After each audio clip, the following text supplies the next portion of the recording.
m'appelle Mehdi Redad, j'ai 40 ans, je suis né à Casablanca. Voilà, j'ai grandi au Maroc, j'ai fait la mission française et puis j'ai fait mes études supérieures en France. Je gère une société familiale hôtelière qui existe depuis plus de 50 ans au Maroc. Ma candidature, je la souhaite parce qu'elle va à l'encontre de ce que l'on souhaite nous imposer, c'est-à-dire des candidatures parisiennes. Moi, je suis un élu local, je suis né à Casablanca, je vis ici, je travaille ici, et je connais les problématiques des Français installés ici, puisque je suis un élu local et je réponds quotidiennement à leurs problématiques. J'ai décidé de lancer, si tu veux, ma campagne sur les traces d'Antoine Saint-Exupéry.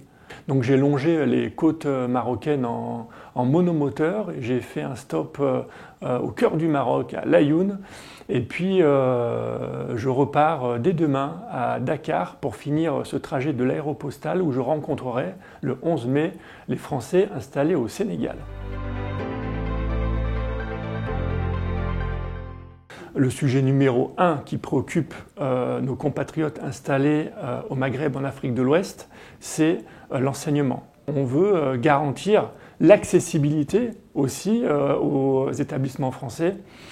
Et pour cela, moi je veux favoriser les bourses scolaires pour les plus fragiles d'entre nous, c'est la priorité. Deuxième sujet très important, c'est la santé pour nos compatriotes.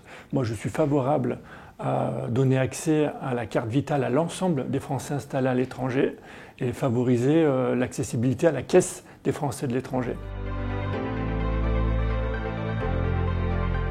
C'est la diplomatie parlementaire, ce qu'on appelle la diplomatie parallèle.